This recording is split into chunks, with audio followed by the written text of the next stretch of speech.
queridas mães, queridos pais, estudantes de pedagogia, estamos aqui com essas sorridentes professoras.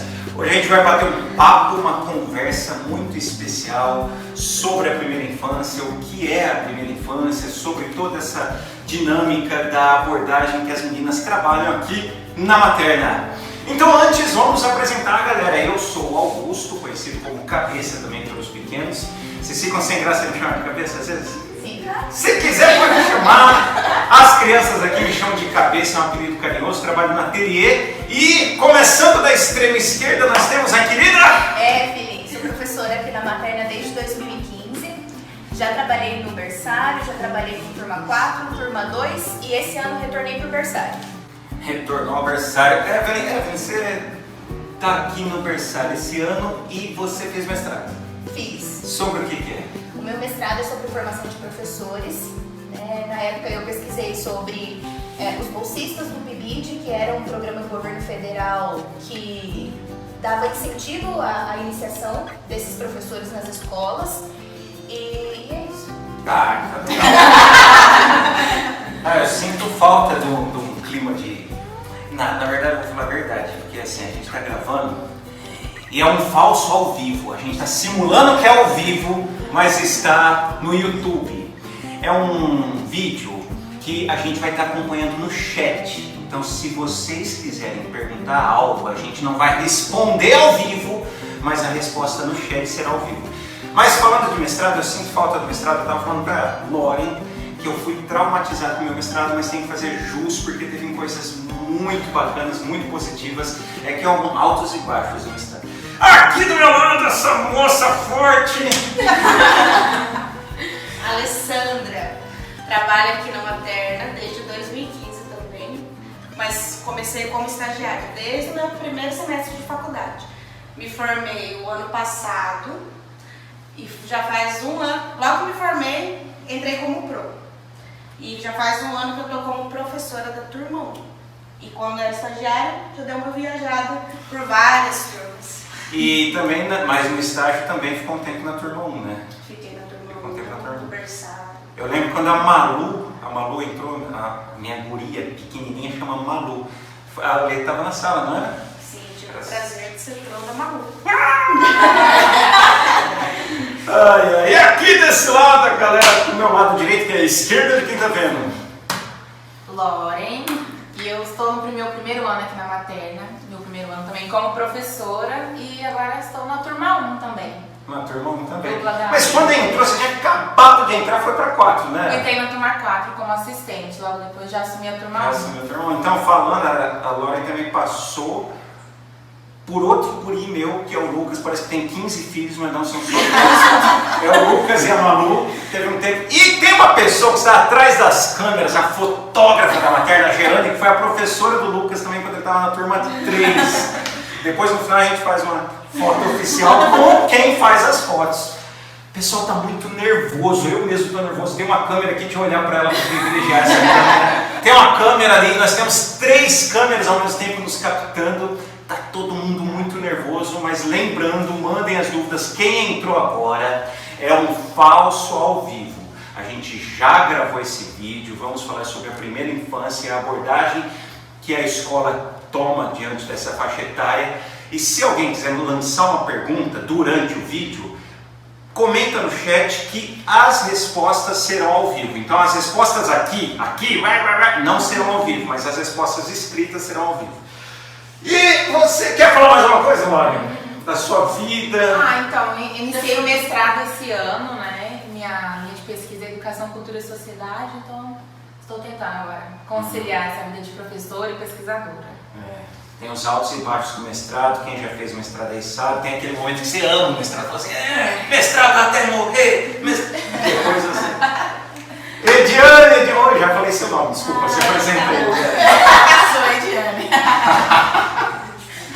Eu sou a Ediane, eu me formei em 2013, em 2013 mesmo entrei na materna e entrei no berçário, estou no berçário até hoje. Ediane também é especialista em berçário da vida materna. Estou. E só de berçário, nem Nem o pé na turma 1 não foi. Não. Só berçário. Na verdade o berçário ele tem um pouco desse Tem, movimento aí do começo da turma 1 e tudo mais, mas a minha vivência é com os pequenininhos mesmo, os bebês. Então, quer falar de bebê? Fale com a Ediane. Exatamente. Você tem que fazer um imã Meu para na WhatsApp. geladeira. Precisa falar sobre bebê? Fale com a Ediane. O WhatsApp da Ediane, para quem não sabe, é @bebê_Ediane. Não é isso, já foi o WhatsApp como se fosse Instagram, tô maluco. Gente, então, recapitulando, para quem chegou agora, recapitulei 3 vezes, porque tem gente que chega no meio do caminho. Primeira infância é a abordagem que a escola toma ante essa faixa etária, ante a primeira infância. E eu acho que quem gostaria de falar, a gente mais ou menos combinou uns assuntos para falar, mas vão surgir perguntas e assuntos também de improviso. Por exemplo, vou lançar um assunto de improviso que eu começo, quem quiser engatar a segunda pode engatar, tá? Eu estou falando de primeira infância. O que é a primeira infância? A primeira infância é uma época na vida do ser humano. É um conceito bastante recente, em virtude do próprio conceito da infância ser recente, né? Então, o ser humano pensa em infância há pouco tempo na história de sua humanidade. E a primeira infância é um pensamento ainda mais recente. Qual é essa faixa etária? Quem gostaria de falar sobre a primeira infância? Uma de cada vez. Se todo mundo querer falar ao mesmo tempo, não vai dar. Mas fiquem à vontade. É livre, leve e solto mesmo. Eu quero que eu engate mais a primeira? Eu vou engatar mais a primeira. Quando for a segunda, a gente vai. Primeira infância, eu falo da minha experiência. Eu trabalho com arte. Desde 2007, 2008, eu trabalho com arte para criança. No começo, eu não sabia o que era a primeira infância. Eu não sabia o que é isso. Eu não sabia de nada disso. Trabalhava com criança. Para mim, criança era um grupo muito amplo de diferentes faixas etárias. Quando comecei a chegar perto da ideia de ter um filho, comecei a pensar nos bebês. Só que eu olhava com desconfiança. Tinha gente no universo artístico que trabalhava assim, teatro para bebês, música para bebês. Eu ficava assim, será que esse negócio é para bebês mesmo? E aí a gente teve um filho, o Lucas, meu primeiro filho. E aí eu fui assistir essas coisas com mais profundidade, com um olhar mais atento, porque a gente tinha um bebê em casa. E automaticamente a gente começou a ler mais sobre bebês. E aí começou a surgir mais forte esse conceito de primeira infância. E eu não quero entregar o ouro aqui, porque eu sei que vocês gostam de falar sobre isso, mas tem uma faixa etária específica, um recorte específico sobre a primeira infância. Quem gostaria de falar desse recorte específico? Qual é essa faixa etária? Para quem está nos assistindo, qual é a faixa etária da primeira infância? Bom, vou falar. Fala isso! É disso que a gente precisa. Fala aí. A primeira infância, ela corresponde de 0 aos 6 anos. Certo. Né?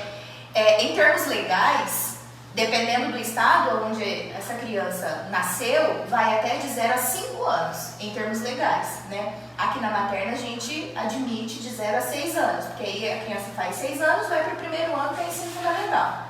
Dentro dessa perspectiva, ainda tem a primeiríssima infância, que corresponde aí sim, em termos legais, e também aqui na materna, a gente admite de 0 a 3 anos. Né? É aquela fase que a criança nasce, começa a engatinhar, andar e aí falar, de 0 a 3 anos, a primeiríssima infância. É legal você estar falando isso, porque até um dia a gente estava conversando que diferentes autores também colocam essa fase em momentos distintos. Então, pela lei, existem diferenças entre os estados, mas também existem diferenças entre os conceitos de pedagogos, de Sim. pediatras.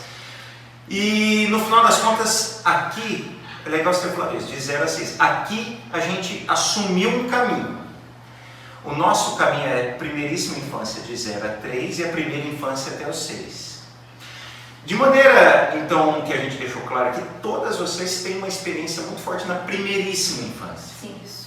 E na primeiríssima infância, a gente tenta trazer uma abordagem que para nós faz muito sentido. Uhum. Qual é essa abordagem, Amy? É a abordagem de Amy Pickler. Amy Pickler. Exato.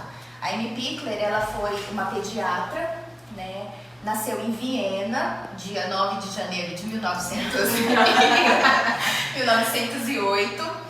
E aí, logo pequena, ela mudou com a família para Budapeste. Né? Amy Pickler era a filha única, então ela mudou para Budapeste e teve toda a sua primeira infância e adolescência lá. Ela só retorna para Viena para E aí lá na faculdade de medicina, ela começa uma série de estudos fundamentados em fisiologia e desenvolvimento, né? E teve 2 professores que ajudou muito nesse processo. E aí em 1927 ela se forma, né? E continua os estudos dela baseado em tudo que ela já tinha visto, enfim. Ela casa com um pedagogo progressista e aí vê também no nascimento do seu primeiro filho a possibilidade de tornar esses estudos muito mais visíveis. Porque aí, em comum acordo, eles falaram, não, se a gente acredita nisso, então a gente vai começar a não forçar movimento, a não forçar sentada, né? Aquela ânsia, por exemplo, que as mães e os pais, né, têm em ver a criança engatinhar, em ver a criança andar rápido. Eles admitiram que isso seria dentro do tempo da criança. E depois, né, a gente vai falar sobre isso também, que isso faz parte da abordagem. O respeito aos movimentos que a criança possui, que ela vai aprender a fazer sozinha, sem forçar, né? Depois disso, ela trabalhou em medicina familiar em Budapeste, e aí aconteceu a Segunda Guerra Mundial, né? Que aí a Europa, né, o mundo, na verdade, ficou caótico, e a Amy Pickler, além de mulher, né, além de médica, que não era muito comum na época, ela era judia. Então ela foi presa junto com o marido e as famílias que ela atendia foram as pessoas assim que ajudaram ela durante esse processo de prisão, né? Ela recebeu o apoio dessas famílias. Em 1946 ela é convidada a administrar, né, a organizar um orfanato, porque lembra que a gente estava no período pós-guerra, e aí muitas crianças ficaram órfãs, né, principalmente na Europa por conta da guerra. E aí ela começa a ver nesses orfanatos e nesse próprio que ela assumiu um descuidado muito grande com as crianças no sentido afetivo. Então era muito mecânico, né? A troca de fralda, o banho, a alimentação, as crianças estavam ali realmente para sobreviver, né? E não tinha esse cuidado afetivo que ela julgava ser essencial para uma formação psíquica e física da criança.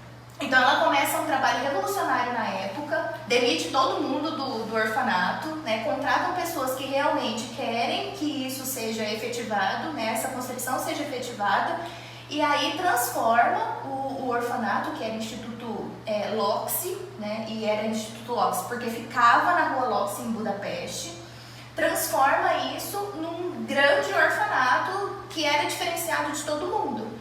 E aí o mundo inteiro, né, lógico, começou na Europa esse movimento, mas começa a enxergar esse orfanato com outros olhos, porque eles tinham uma concepção totalmente diferente de tudo aquilo que existia.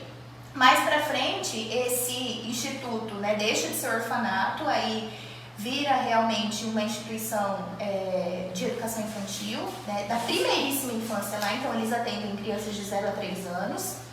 E aí é dado o nome de Amy Pickler para o Instituto. Então é o Instituto Lóczy Amy Pickler hoje. Eu vi que em alguns lugares eles até chamam dessa maneira, Pickler Lóczy, né? E você falou uma coisa que eu acho que isso é muito legal da gente ter em mente. Primeiro, uma pista ali do que vai ocorrer no processo. Amy Pickler tinha uma base da fisiologia humana muito estabelecida, porque faz parte da formação dela. O casamento dela foi com um pedagogo progressista. Sim. Então já denuncia que era um movimento, uma vontade de mudar. Né? Aí tem a guerra, aí vai o pós-guerra. A gente falou que a infância é uma coisa muito nova. A primeiríssima infância é um pensamento mais novo ainda. Se a gente for observar, sei lá, de 50 anos para cá que isso começou a se pensar. Sim. Curiosamente, a gente ainda hoje encontra muitos movimentos que tentam conservar um espírito tecnicista, mesmo dos bebês. Né? Então, a gente tem tentado transformar o discurso sobre a infância, sobre a primeira infância, mas ainda existem locais no mundo, digamos assim, que tentam imprimir um olhar muito técnico mesmo nos bebês, como se bebês e crianças fossem um ser em treinamento para se tornar um adulto. Exato. Né? E na verdade não leva em consideração que o bebê é um ser integral. É um ser integral. Né? Ele não é um adulto em miniatura. Ele já é alguma Exato. coisa, né? E nem um ser que será alguma coisa. Ele é. Ele já é. Né? E esse é o diferencial da abordagem. É enxergar a criança na sua integralidade. Como sendo. Exato. Eu estou aqui, eu sou. Isso é legal. E depois desse panorama histórico, que é muito legal a gente ter esse panorama histórico, porque isso nos faz entender o que ela estava pensando, o que estava movendo essa profissional. E depois desse panorama histórico, o que ela inaugura então? Quais são os pensamentos inaugurais? Se a gente conseguir sintetizar, porque hoje em dia a gente colocou em alguns conceitos o pensamento de Amy Pickler. Quais são esses conceitos-chave que a Amy Pickler inaugura? Na verdade, ela fala ali dos 3 principais pilares dessa abordagem, né? Que é o vínculo, que é o movimento livre, que é a autonomia. Então, na verdade, é um grande resumo de tudo que ela pensava. E aí a gente vai encaixando, na verdade, são 3 pilares que se completam, né? Não tem como a gente falar de vínculo sem falar da autonomia, sem falar do movimento livre. Então, é um pensamento que se completa ali. E retomando isso que você falou sobre esses últimos 50 anos e tudo mais, na verdade esse pensamento que a gente vem estudando, que a gente vem se aprofundando aqui na escola, além de ser um pensamento novo aqui no Brasil, é um pensamento inovador no sentido de que o bebê ele sempre foi pensado como um ser que precisa de um adulto para aprender algo. Né? Então, seja no estímulo motor, seja através de tecnologia, vídeo, enfim. E agora a gente começa a entender que, na verdade, o bebê ele aprende desde a barriga da mãe. Desde a gestação ali o bebê aprende e o bebê vai crescendo e aprendendo sem necessariamente precisar da intervenção de um adulto. Ele aprende por si só. Ele aprende pelas suas experiências, ele aprende pelas suas vivências mesmo, né? Então, isso é um divisor de águas muito grande que quem trabalha, quem estuda, quem tem filhos, enfim, quem vive com o bebê percebe. E hoje a gente percebe assim que nós enquanto educadores, né, aprendemos muito a enxergar esse bebê como esse ser humano, como alguém que é e que se constitui como ser humano sem necessariamente precisar dessa intervenção, né? Então aqui na escola nós não falamos em estimular bebês, né? Nós não usamos isso, porque nós entendemos que o bebê, ele através das suas vivências, da sua rotina, que é totalmente estruturada e pensada pelo adulto, ele aprende nas suas condições, né, de acordo com a sua idade, nas suas potencialidades mesmo. E o primeiro pilar, né, tão importante que a Amy Pickler traz pra gente é sobre o vínculo.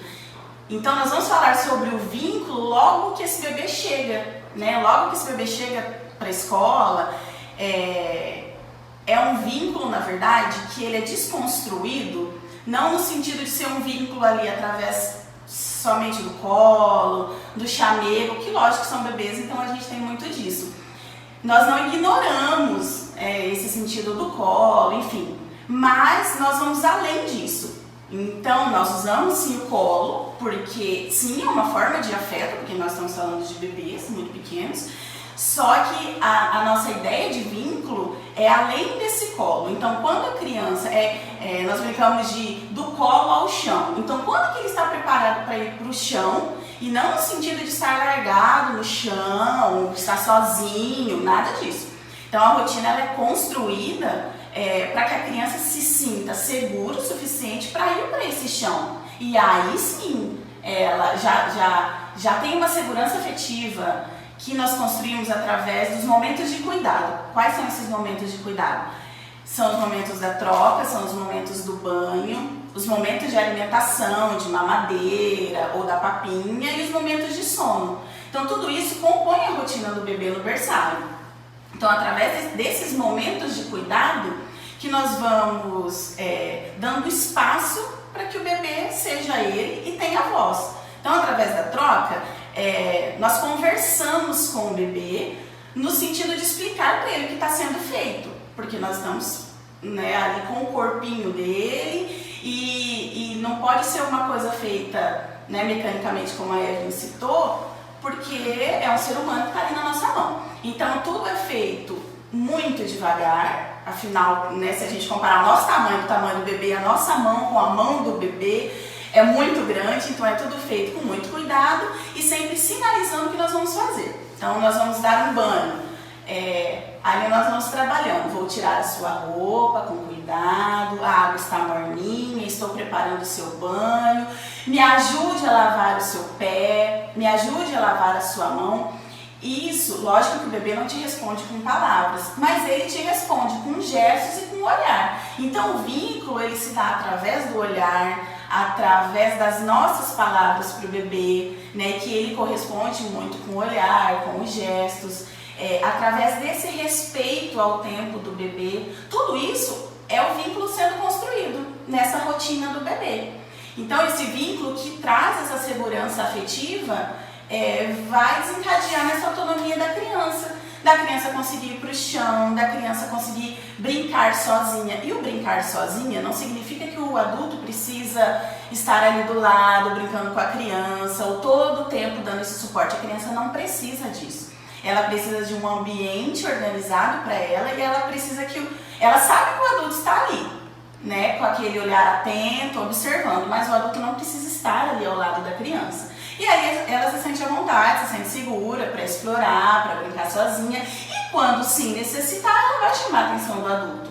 Porque ao longo da rotina, lógico, ela perde um colo, ela chora por uma coisa ou outra. Mas isso são momentos pontuais. Geralmente a criança está ali se sentindo segura e explorando aquele ambiente. Você fala segura, legal, eu vou começar a trazer para mim. Você falou uma coisa aí que é muito interessante. No meio da tua fala eu já estava pensando. Criar esse vínculo é fortalecer a segurança da criança. Isso. E como você falou que os conceitos se complementam. Se ela está segura, ela vai explorar o mundo. Então você cria um vínculo, você dá um chão, você dá um alicerce, ela está segura, olha, tem pessoas aqui que estão cuidando de mim e tal, né? Lógico, não nessa descrição. E aí ela vai, explora. E é muito interessante você falar de vínculo. Gente, deu uma afastada aqui, porque estamos na época do distanciamento social. É muito interessante falar de vínculo, porque no começo você estava falando do colo ao chão, sempre me vem, quando eu comecei esse movimento em torno da primeiríssima infância. Então eu e a Elaine, minha companheira, a gente trabalha com infância há muito tempo, mas a primeiríssima infância foram nos últimos anos. Quando a gente começou esse movimento, a gente já intuía, já tinha uma intuição de que aquele estereótipo de cuidado também é muito perigoso. Aquele estereótipo de afeto é muito perigoso. Então, por exemplo, quando há aquele estereótipo da pessoa que chega e fala não que isso seja ruim, isso pode existir também. Mas parece que ali o adulto está fazendo muitas vezes para saciar a si próprio. Eu vou lá, faço a criança está aqui falando, balbuciando, está começando a aprender e nem mais estou dando bola porque já foi resolver outras coisas. E tudo bem, de verdade, na vida do ser humano existem momentos que a gente não consegue escutar a criança o tempo inteiro, não é? A gente não precisa ficar também, sou um culpado porque não escutei naquele momento. Mas o que eu quero dizer é que insistir nesse estereótipo, talvez a gente esteja construindo uma coisa que vai saciar apenas o adulto e não a segurança, e não criar esse vínculo, dar segurança para a criança. Você falou sobre a hora do banho, né? Me ajude a isso, me ajude aquilo. Eu lembro de um dia eu estava falando com a Lê, e isso foi uma coisa que foi mudando em mim mesmo. Nossa, durante quanto tempo? Tem 10 sobrinhos, apesar de 2 filhos, 10 sobrinhos. Durante quanto tempo era assim, fez cocô, deixa eu ver. Então você mete a mão e invade o espaço da criança, né? E você falou de sinalizando. Então, peraí, não quer dizer que você não vai puxar e ver a fralda, mas vai sinalizando que você está adentrando o território da criança, né? Vai deixando ela confortável com aquele relacionamento. Eu acho que é esse o caminho que você está falando, de sinalizando e criando uma outra espécie de vínculo. Exatamente, né? Porque isso que você falou sobre a fralda, puxar a fralda e tal, hoje a gente entende que são pequenas violências que a gente acaba fazendo com que a criança sofra ao longo do dia. Lógico que não é a intenção do adulto, não é a intenção do adulto fazer isso. Mas você imagina que a criança tem o corpo dela, de repente vem uma mão gelada, puxa a fralda, não fala com ela, ela não sabe o que está acontecendo, ela está ali entretida brincando com alguma coisa.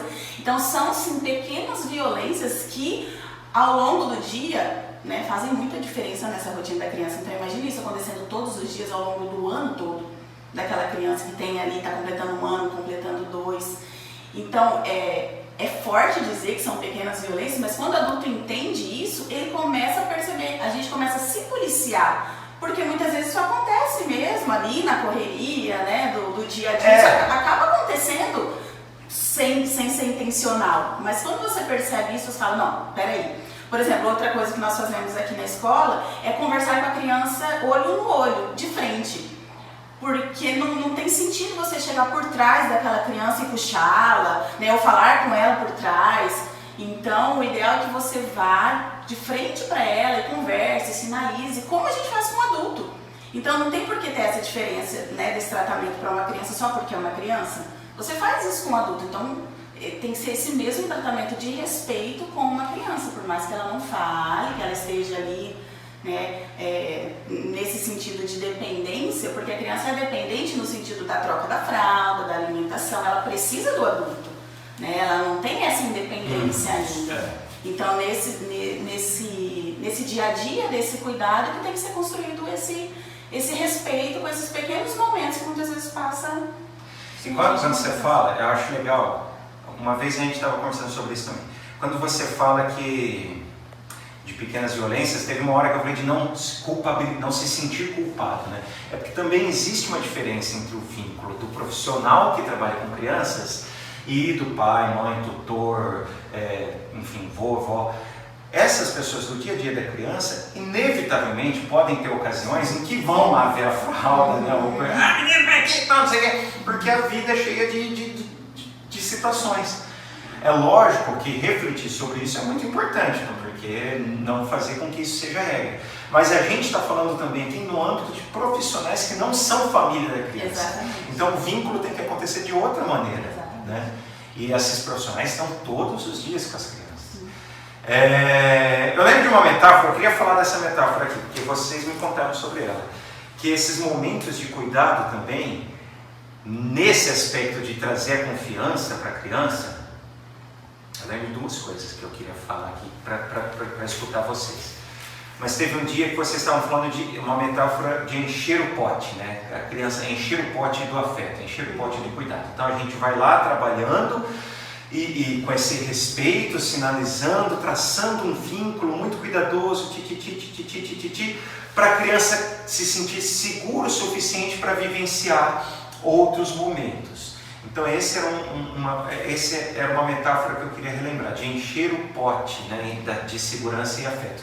E outra metáfora que eu queria relembrar é uma que eu vi em vídeo aqui na materna, que você me falou algo nesse sentido, que foi dita na verdade pelo Paulo Fock, que era a agenda das crianças, esse termo, a agenda das crianças. Eu lembro que no dia do vídeo que eu assisti, ele estava contando um relato falando de uma professora que preparou uma determinada vivência, só que os bebês não queriam vivenciar aquilo, queriam vivenciar outras coisas.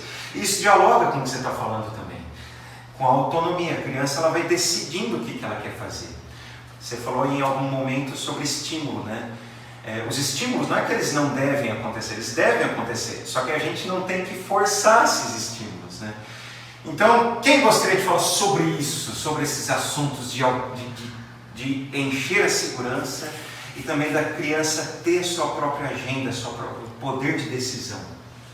Quem dá mais? Quem dá mais? Então, esse processo é muito interessante, né? Entra muito na questão da autonomia, né? Quando a criança está com o potinho cheio, ela se sente segura para explorar os espaços, né? Essa autonomia para o adulto é o respeito ao processo da criança, sem ter essa interferência, né? Porque nós temos esse preconceito, isso intrínseco em nós de querer ajudar a criança, de querer adiantar o processo dela. Então a autonomia vem nesse sentido, de respeitar o tempo da criança. Então quando ela se sente segura, igual a Ed falou, ela explora o ambiente, ela se desafia, ela se enganja em alguma proposta.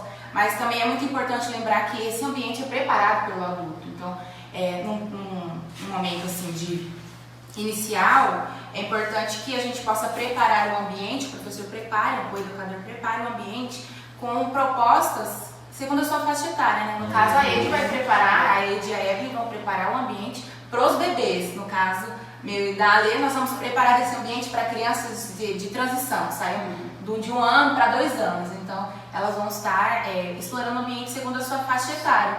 Enquanto a gente vai conhecendo essa criança, a gente vai trocando esses materiais, essas propostas, para que ela sempre possa se sentir segura, possa se desafiar a explorar, possa querer conhecer o ambiente, né? Sabendo que o adulto sempre vai estar lá quando ela solicitar. E não necessariamente a gente sempre vai querer estar com a criança, estar brincando com ela, porque esse até a Amy Pickler fala muito que é uma culpa do adulto, né? Às vezes de querer estar lá dando atenção 100% e às vezes não poder.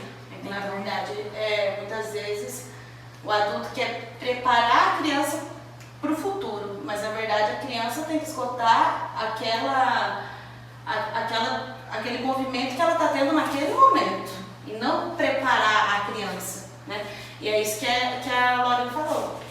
É a partir desde a alimentação, como a preparação do ambiente, como a criança estar com uma roupa confortável, para ela poder sentir o chão, né? Porque o ambiente tem que estar preparado dentro da possibilidade da criança. E a questão mesmo de subir em implemento, às vezes a criança está ali, né? E às vezes você fica, né? Pego, não pego, né? É uma insegurança que a gente tinha desde o começo da abordagem. Mas na verdade, você tem que estar do lado ali da criança para ela sentir aquela confiança em você, que já vem a partir do vínculo, né? E a partir daquela confiança, ela vai saber que o adulto tá ali, meu adulto referência tá ali, eu tô pronta, né? Agora posso subir, posso descer e fazendo esse movimento várias vezes que a criança vai se sentindo confiante. E é interessante porque nós passamos por várias experiências, que inicialmente eu fiquei um pouco com a Lê, né? Que quando você tem esse movimento com a criança, por exemplo, da questão da fralda, tem uma criança que nós convivemos, né, que fala assim, posso olhar a sua fralda? Ela já vem de resinha, assim. Então, é um envolvimento, é um vínculo que é estabelecido, que às vezes a gente, até mesmo como profissional, a gente desconstrói, porque a gente tem esse imediatismo, né? Não, vou lá ver. Mas não, quando você conversa, você tem esse vínculo, você respeita o tempo da criança, deixa ela ter a sua autonomia, ele vai acontecendo, né? Então, você pergunta e ela vai entender, porque a criança, ela compreende, ela entende. É um simulando. Exatamente, né? Porque a gente tem esse pensamento, não, ela não vai entender, vou fazer porque ela precisa de mim. Não, mas ela compreende, né? E isso vai fazer, todas essas informações que você vai usando antes da criança, para a criança, por exemplo, vamos lanchar, vamos jantar, né? A criança já vai aderindo aquilo para a rotina dela, e aí mais ou menos no horário ela já sabe. Às vezes a gente tem muita referência, que às vezes você coloca a touca, né, na hora do jantar e do lanche, e a criança já se levanta. Já vou comer! Mas isso é legal, porque a Ediane falou, né, que os conceitos, eles caminham juntos. Então, uma coisa, vocês estão falando, eu estou assim com vontade, nossa, vou perguntar sobre isso, vou perguntar sobre aquilo. Mas teve duas coisas. Três coisas, vai. Primeiro, você falou dessa criança de resinha, o vínculo permite a gente entender a subjetividade de cada criança também. Cada criança é uma criança. E tem crianças que às vezes entram aqui numa faixa etária e outras que entraram em outra faixa etária. Então uma criança que entra desde muito novinha, a gente conhece muito mais do que uma criança que chegou já maiorzinha. E aí você estava falando sobre o ambiente, né? E você sobre a alimentação. Então, por exemplo, sobre o ambiente, queria que vocês falassem sobre isso. Dentro desses estereótipos que eu, enquanto pai, tinha um monte de estereótipos que foram se desconstruindo à medida que eu ia vendo os meus filhos. Um ambiente que inspira cuidado, durante um tempo a gente tem uma ideia de tem que ser um ambiente todo acolchoado, todo não sei o que, todo cheio de cerquinhas, todo não sei o que lá. A gente cria essas ideias, né, de como o andador durante muito tempo era uma referência de trazer uma ponte entre a criança que está no chão e a criança que anda, e depois, inclusive, endossados pelos médicos, a gente percebe que não, que o andador é uma coisa muito mais prejudicial, né? Mas vocês entendem o que eu estou falando, existem certos estereótipos no ambiente seguro. E você estava falando do implemento. Eu estou falando, vão anotando aí porque eu quero que vocês discutam sobre isso. Mas você estava falando sobre o implemento, né? Será que eu fico perto, será que eu não fico? quando a gente conhece a criança desde bebê, já parece que a gente fica, não, esse daqui é uma pessoa que sabe lidar com esse ambiente muito tranquilamente. Então eu posso ficar aqui a 2 passos de distância, 3, 4, 5. Então, a gente começa a entender que tem crianças que sabem vivenciar certos ambientes de um jeito e tem crianças que ainda estão no processo de vivenciar esse ambiente. Então eu queria que vocês me falassem sobre o ambiente, sobre o que é um ambiente seguro, já tentando fazer uma ponte, você falou sobre vestimenta, sobre roupas, tentando fazer uma ponte sobre isso, e não só, já que você falou de touquinha de alimentação, enquanto pai, e a Elaine também enquanto mãe, a gente se preocupava muito em o que é essa alimentação segura, e X, Y, Z, né? O que a gente fala de... Então, se a gente conseguir fazer uma ponte entre ambiente e alimentação e faixa etária e vínculo e subjetividade, e entra na discussão também, na hora que quiser. Fala um Toque pouquinho em ficha. do ambiente. Falar um pouquinho do ambiente. O ambiente, a princípio, né, quando começa o ano, você está esperando receber muitas vezes crianças novas. Mas isso em qual faixa etária? Turma 1. Turma 1? Tá. Então, se Não, quiser, não. o pessoal dos bebês, se Tá, quiser, pode falar. Isso, a partir da turma 1. Às vezes você está, né, como também tem crianças do berçário que a gente já conhece, Já porque você tem uma são da convivência escola. ali, que vai para a turma 1 também no próximo ano. Só que são crianças novas que a gente recebe. Então, a princípio, você organiza o ambiente com algumas propostas para aquelas crianças, mas sem saber ainda o que vai despertar o interesse nela. Você organiza aquele espaço, né, para ela, e a partir do momento que você recebe, que a gente passa a conhecer mais a criança, você vai organizando o espaço conforme aquilo que ela gosta, aquilo que você sente que vai apresentar para ela propostas diferentes para ela se desafiar. Desafios. Isso, desafios. Mas ó, deixa eu falar, você falou de movimentos, eu uso essa palavra muitas vezes. É interessante porque dentro da abordagem toda a gente escuta muito falar da movimentação livre, às vezes brincar livre. Então esses ambientes, eles são colocados, e tentar fazer uma ponte sobre os estímulos também. Esses ambientes são colocados, mas vamos descrever uma rotina aqui, depois até se a gente conseguir passar imagens dessas rotinas são legais, mas vamos descrever uma rotina aqui. Esses ambientes, eles são colocados e vocês conduzem essas crianças a vivenciar esses ambientes. Como que ocorre essa vivência dos ambientes? A gente pode falar do berçário e as Pode falar misturado, já estamos misturando tudo, a gente tinha passado, vamos misturar. Então, como a Lei disse, no começo do ano nós recebemos crianças que a gente não conhece, né? Ainda mais berçário. Exatamente. Então, assim, por exemplo, tem um pouco de choro no começo do ano, porque, querendo ou não, é uma ruptura mesmo da família e de um adulto que ele ainda não conhece. Por isso a importância do vínculo e de conhecer realmente essa criança, né? A partir do momento que as coisas se acalmam, o que a gente vai pensar? Em proporcionar para essa criança coisas que seja prazerosa, primeiramente. Por exemplo, o bebê, o primeiro brinquedo dele é o próprio corpo. Então, ele pega a mão, ele pega o pé, né? A gente costuma trabalhar muito com tecido, com chocalho. Marinho Pickler, famoso. Símbolo. Né? Porque para uma criança, por exemplo, de 5, 6 meses, eu não vou dar algo pesado que possa cair na cabeça dela e machucar. Então, esse olhar do adulto é muito importante por conta disso, porque eu vou oferecer coisas que sejam seguras, né? E que sejam interessantes também para o bebê. Então, os materiais naturais são importantíssimos. Por quê? Porque eles possuem superfícies diferenciadas. Então, não é aquela coisa plástica, aquela coisa com muito estímulo visual, né? São cores mais sutis, mais neutras, né? Que aí sim vai despertar a curiosidade do meu bebê. Porque se a gente oferece algo muito estimulante, eu falo de música, de som, de cor, de tudo isso, o que o bebê vai explorar, né? O objeto já está dado, né? Ele já está criado. Então aí a gente trabalha. Por que a gente tem peneira aqui no berçário? Por conta disso. Porque o metal tem uma temperatura diferente, ele tem uma superfície diferente, né? Legal, vamos até ver alguns objetos que vocês trouxeram. Tem peneira, tem bacia de inox, né? Porque tem texturas diferentes, enfim. Então a gente oferece esse tipo de material para que as crianças explorem, né? Você vai falando, eu vou mostrar, mas pode ir Tá. falando aqui.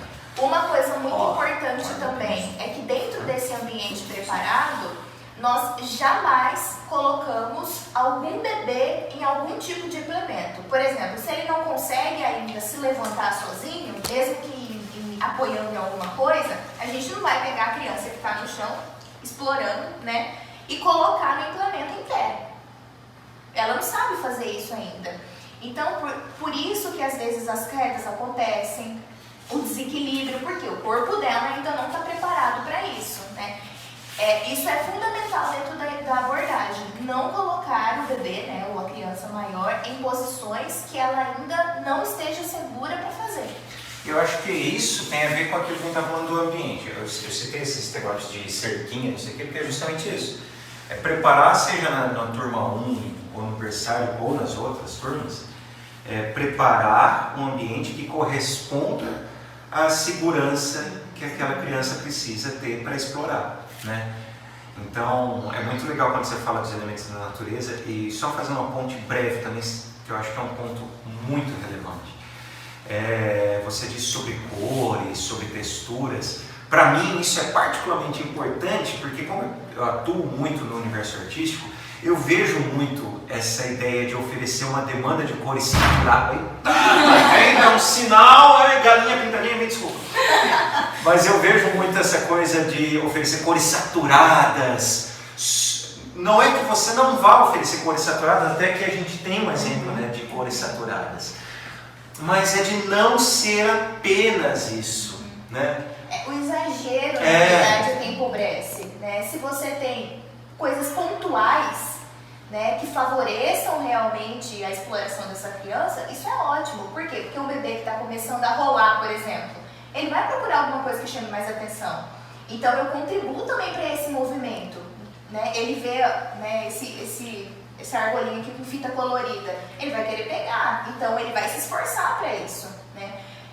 A gente fala muito assim do adulto que é um adulto observador, mas não quer dizer que o adulto não seja parcela importante naquele momento, porque é o adulto que vai pensar em todas essas ações dentro da sala para promover isso. E já que está falando do adulto, acho que vale até aqui relembrar essa coisa no exemplo do vídeo do Paulo Fock falando sobre a agenda dos bebês, até porque talvez tenhamos mães e pais, espero que vocês estejam conosco. A gente não precisa necessariamente, diante da movimentação livre, que a Lei começou a falar, que a Evelyn está contribuindo, que a autonomia, a gente não precisa necessariamente ficar insistindo na participação do bebê ou da criança naquilo. A gente tem que oferecer, mas matar as nossas expectativas quanto a qual que será o relacionamento do bebê ou da criança com aqueles elementos. Acho importante destacar também que o ambiente lá na turma 1, a partir do ambiente organizado e você vê aquilo que a criança apresenta interesse, que a gente também começa a construir propostas para eles. Eles vão dizendo, né? Eles vão dizendo. Se você vê que aquela turma está muito interessada em construção, né, vou fazer propostas que a gente começa a fazer na turma 1, né? Não todos os dias, mas começa a fazer uma proposta de construção. Se a turma gosta de música, vou fazer uma proposta com música, luz e sombra. Então, a partir do ambiente, a gente vai conhecendo muito o interesse da criança. E como fica? Porque assim, é legal você falar do interesse, né? A criança movimenta a agenda dela. As salas, tanto do bebê quanto da turma 1, tem essas portas que vão para fora. Sim. A tua estava ali, né? Aquela outra ali. Como que é a relação no ambiente externo dessas turmas? Tanto da turma 1 quanto dos bebês. Como tem sido nas últimas... As experiências de vocês no ambiente externo mesmo? Árvore, grama, mato, terra, água. Então, às vezes aconteceu até comigo, com você, em relação a Malu. Você citar esse exemplo o ano passado. Você lembra que a Malu não gostava de mexer com areia? É verdade. E foi um dia que eu levei todos para o parque de areia e eles estavam no começo do ano ainda. Levei todos para o parque de areia e não rolou porque eles não gostaram, acho que daquele de ver o parque assim, né? Um mar de areia. E não foi pra frente. Daí eu falei assim, mas né, vou ter que procurar algumas formas que eles apresentem, né, o interesse pela areia. Tem um contato com essa. E eu comecei a fazer várias propostas com areia, mas não no tanque de areia. E colocava em bacias, trazia aqui para perto do pé de jabuticabeira. Eu acho que a partir de que eles viam as outras crianças, né, se envolvendo com aquilo, eles foram apresentando interesse. Isso acontecia muito com água, acontece muito na grama. Às vezes, de primeiro, assim... Você reduziu a amostra, né? Você Exatamente. colocou em contato com o ambiente que tinha um monte de coisa, mas pô, não rolou. Será que foi o elemento ou será que foi o... E respeitando sempre o momento deles, uma hora foi. Isso é legal, você está falando, é trazer um questionamento, né? Sobre o porquê que aquela vivência não funcionou. E tudo bem não ter funcionado, né? As expectativas que a gente falou, a gente tem que matar as expectativas, tem que ver para onde vão levar. Mas isso não simplesmente parou e falou assim, a areia não funciona. Não funciona, essas crianças gostam do chão mesmo. Não é isso. Você tentou trazer a vivência de outra maneira. É interessante que vocês já estavam conversando com a Evelyn que toda essa experiência que nós temos com as crianças são tentativas e erros. Você respeitando o tempo dela, a decisão dela de não gostar e tentar outras propostas, né? Porque você não vai insistir nesse processo, sendo que naquele momento ela não quer, então você vai tentar de outras formas. É tentativa e erro em todo momento. A Ana, pode falar. Só para complementar, existem dois grandes questionamentos, né? Às vezes dos pais, às vezes até da gente mesmo quando começou a abordagem. Se eu não posso, né, estimular, né, e entendo estimular, por exemplo, no caso da Alessandra, levar as crianças para o parque de areia, mas ninguém quis entrar, mas não, vamos experimentar, e coloca ali. Toma areia, toma essa pá! Exato. Não é isso, né? É eu realmente respeitar o tempo dessa criança para que ela entenda tudo que está acontecendo, né? A complexidade do ambiente para ela, né? E outra coisa, assim, que, por exemplo, se a criança não demonstra interesse naquele momento, então eu preciso ter a sensibilidade de pensar em outras propostas para que aquela criança veja aquele material de outra forma. É igual você falou, não é desistir da proposta, né? Mas é realmente me sensibilizar com aquela criança. Poxa, por que não quis? Né? A gente sabe que criança gosta de areia, por que não quis naquele momento? Então eu vou diminuir, eu vou colocar dentro de um potinho, talvez, sei lá, sinta alguma gastura de pegar a areia, mas para ela ter esse tipo de experiência. É como se fosse, o caminho difícil, né? É o caminho de ficar refletindo o tempo todo sobre as práticas cotidianas. E isso sem o vínculo, já que a gente inaugurou os conceitos falando sobre o vínculo, isso sem o vínculo é impossível, porque você tem que de verdade entrar no espírito, na mente ali, no jogo. A gente deixa, na verdade, de promover a estimulação, aquela estimulação que a gente... pré-fabricada, né? Aquela de pegar na mão para colocar a criança, mas porque se eu não fizer isso não vai andar. Vai andar, no tempo dela, né? Mas a gente deixa isso de lado, deixa de promover a estimulação para promover a exploração. Eu acho que esse é o ponto-chave, assim, quando a gente fala de movimento livre, de brincar livre dentro da abordagem. Eu promover esse tipo de situação para que as crianças possam explorar, possam brincar livremente. Até porque quando você fala sobre essa questão da estimulação forçada, no caso, né? Eu vi uma frase que me marcou, que eu acho importante contribuir, que fala que quando a gente força esses movimentos, a gente antecipa fracassos. E é verdade, né? Então, se você está forçando algo que não é natural, que não está naquele momento, não está dentro daquele tempo da criança, você está antecipando fracassos. E muitas vezes esse fracasso não acontece hoje. Você não vai enxergar hoje esse fracasso, você vai enxergar lá na frente, né? Dali a alguns anos, o que você forçou hoje. E quando a gente fala desse vínculo, que é essa exploração, essa liberdade para a criança, o vínculo envolve permissão. Né? Então, o vínculo é permitir que a criança tenha o tempo dela, que a criança explore, que a criança escolha. Né? O vínculo é dar essa permissão e é confiar na criança. Então a gente tem muito essa desconfiança por ser bebê, por ser criança pequena, por não falar, por não andar. Então a gente desconfia que a criança seja capaz de fazer tal coisa. Então a partir do vínculo construído, você confia que a criança faça dentro das possibilidades dela. Lógico que você não vai pegar uma criança que não anda e vai colocar num implemento super alto, que né, se ela não conseguiu subir, ela não vai conseguir descer. Então o vínculo permeia isso, essa confiança, essa permissão, né, dessa liberdade mesmo que a criança vai construindo. Conhecer não só as faixas etárias, mas conhecer criança por criança. Exatamente. Deixa eu perguntar ao oráculo. Oráculo, quanto tempo temos? Aqui nós encerramos. Aqui tá uns 15 minutos. Então, essa câmera que está mandando, a gente vai continuar esse papo, mas vai ter que ser em outro vídeo.